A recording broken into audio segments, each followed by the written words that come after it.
what are some of the things that, all of us who are here listening to you, what are the one or two things that we can do tomorrow which will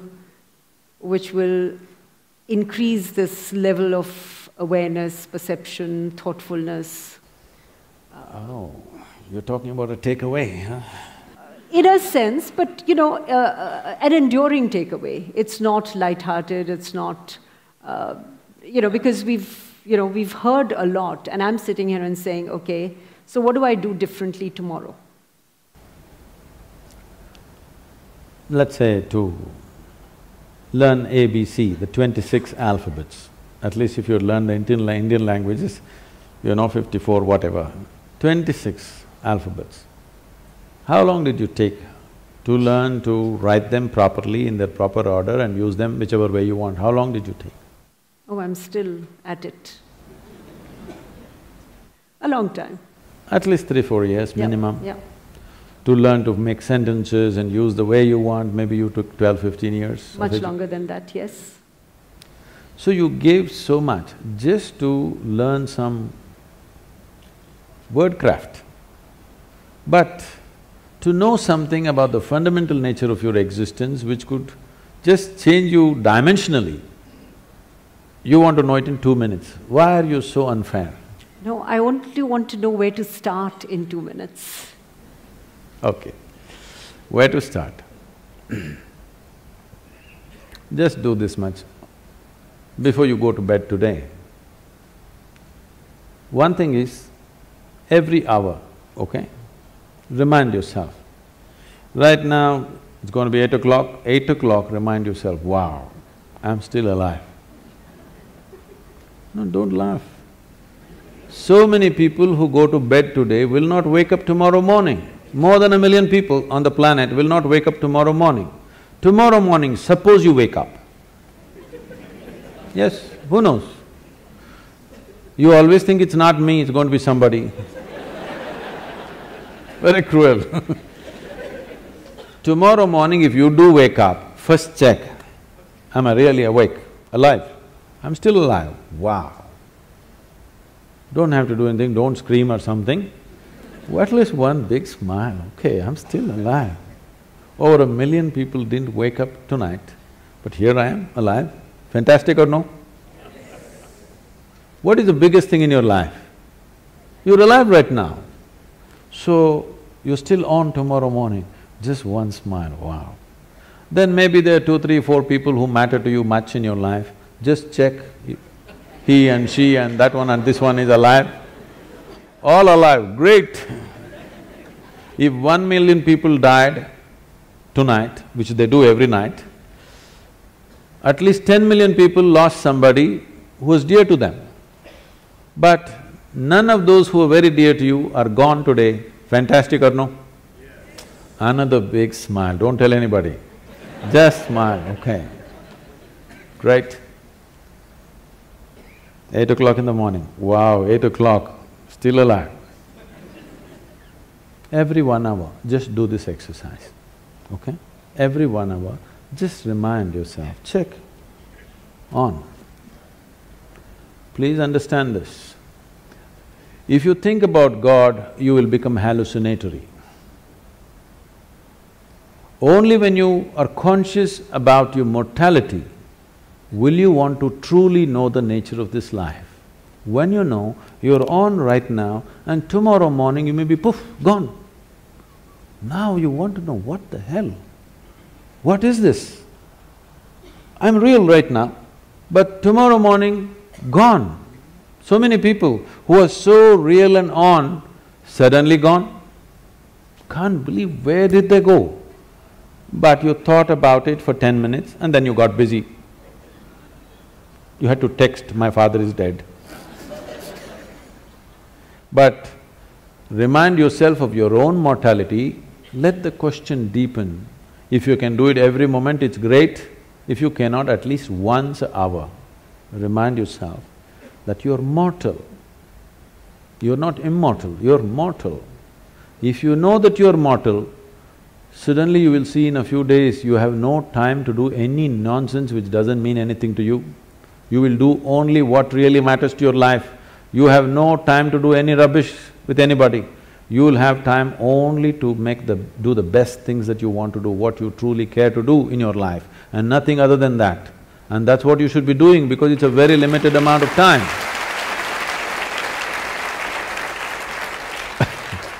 I want you to know, it's a very brief life. That is if you're a joyful person. If you're a miserable person, of course it's a long life. So, if you're joyful, if you live for 100 years, it's gone too quickly. If you're miserable, what a long life you will live, you know. So it's a very brief life. You should not be doing anything other than what truly matters to you, isn't it? Yes or no? Yes.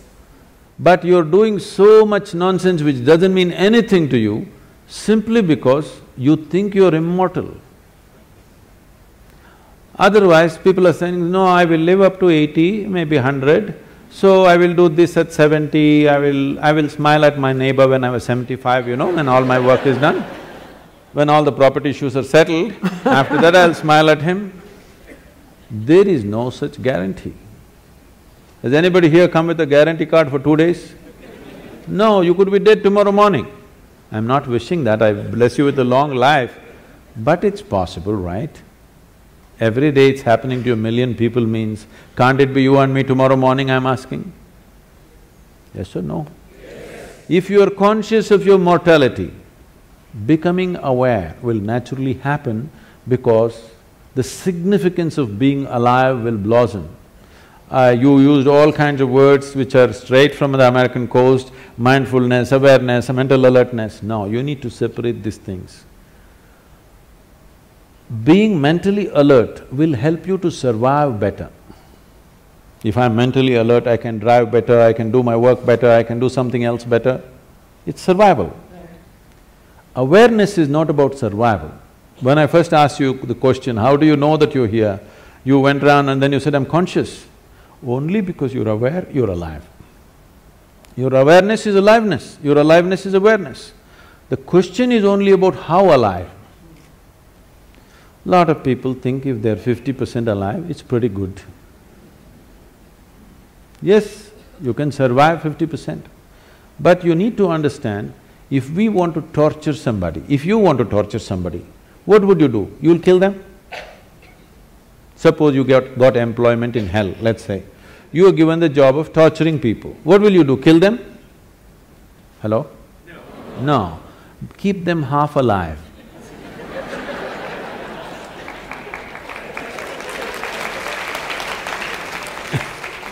If you keep them half alive, that's called torture. So right now this is called self-torture. Maybe you're preparing for employment elsewhere. Because right from the age of 2 or 3, people, your parents are asking you, what will you become, what will you become, what… Well, I'm born as a human being, I'm supposed to strive to become a human being. See, every life on this planet, whether it is a bird, if it's a worm, insect, bird, animal, tree, whatever, every one of them is striving to become a full-fledged life, and that's all. A worm is trying to be a full-fledged worm, a tree is trying to be a full-fledged tree. That's all a human being also, to become a full-fledged human being. No, what will you become means what kind of job will you get from the age of 3? This madness has come because of this whatever the last century of poverty in the country. People are so deprived and they think if they don't have a job, they won't eat anything. You know, it comes from a certain poverty consciousness, we must pass it, that generation is past. Right now, if you have a few brain cells working, you can make a living. Yes? You don't have to be qualified for anything. If you have a few brain cells working in your head, you can make a living. That's not an issue anymore. There was a time it was like that, it's no more like that. It's time we leave that. It's not about what you will become, how you will be. What will be the experience of your life? Will it become the peak experience or is it just a mediocre nonsense? This is the question. Because once you have come as a human being, whatever happens, it's not enough, something more needs to happen, yes or no? You may think you're doing different things. The man who goes to the temple, the man who goes to the bar, the man who goes to work, the man who goes to conquer the world, every one of them is just seeking a larger slice of life. Some people go to the mall, some people go to the PDS, just like that. Some people think it comes free in the temple, so they go there, somebody else go to conquer the world, somebody go shopping. What is it that you're trying to do? Just trying to have a larger slice of life. But it doesn't matter, if you gather the whole world around you, you will not have a larger slice. Your larger slice will happen only if your ability to perceive is enhanced. If your ability to experience is not enlarged, then you can have everything around you, still your experience is the same. Modern life is just that. No other generation had the things that we are having around us. Most homes are looking like a warehouse. Because they're shopping trips, they don't know where to keep it, everything is falling all over the people, there's no place for the people, full of things. But does it bring well-being or happiness or anything? No. You cannot determine the experience of what's happening within you from outside. It has to happen from within. And it is how enlarged your experience is how big your life is. Not about socially how big people think you are. That may work socially a few things for you, but it doesn't work in terms of life. So when we say awareness, we are talking about the essential ingredient of life, because only because you're aware, you're alive, isn't it so? Yes? Now the question is, how alive? If we have to use an analogy, right now this light is, blinding me. Now, if you reduce the voltage, it'll be like this, it'll light up only that much. But they want it to light up everything, so they turned up the voltage. So if you turn down the voltage, you'll see only this much, if you turn it up, you'll see that much, if you really turn it up, you'll see the entire hall. Awareness is the same thing. Because you're conscious or you're aware, you know something. If you become little more aware, you will know something more. If you know little more aware, something more. All these words are connected.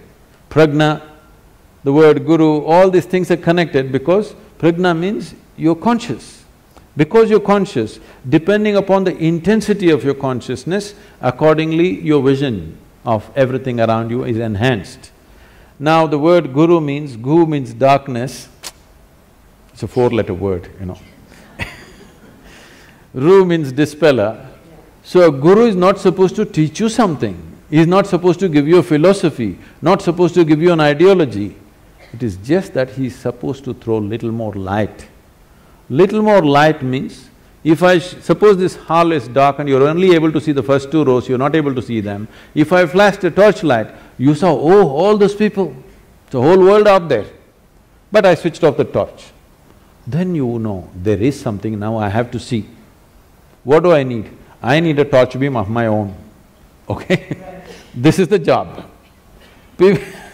Because the children in the home where I'm staying, they're declaring, he's not like a guru, he doesn't talk like a guru, he doesn't look like a guru, he doesn't walk like a guru, he's not a guru.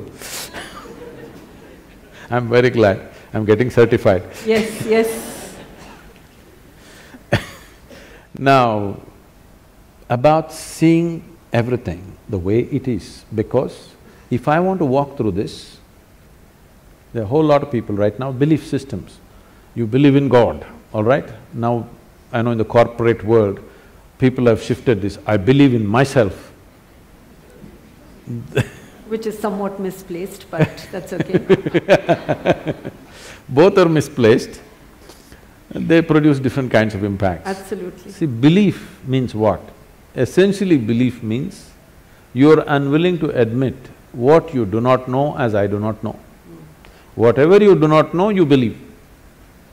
If you believe, what it does to you is, it'll give you confidence. Confidence without clarity is a disaster. Right now, let us say, I cannot see these people, my vision is not clear. But I have great confidence, I'm going to walk through these people. You know what I will do? I'll step over everybody and go, because I'm very confident, the whole lot of people like this. If my vision is clear, I will go through this without even touching anybody. If my vision is not clear, and I have no confidence, I will ask, please can somebody show me the way? But now I have no clarity, but I have confidence. It's a disastrous process. So believing in God, believing in yourself, believing in anything means, it's just a B word, you know. You're just bullshitting yourself about something that you do not know. Right, right. What is the problem? What I know, I know. What I do not know, I do not know. What is the problem with this? If this much sincerity enters your life, come to this much. What I know, I know. What I do not know, I do not know. I don't believe anything, I don't disbelieve anything. I'm willing to look at everything. You will become a sensible human being, and every 1 hour you remind yourself you're mortal and celebrate with a smile that you're still alive. You will see wonders will happen to you. Thank you. Great.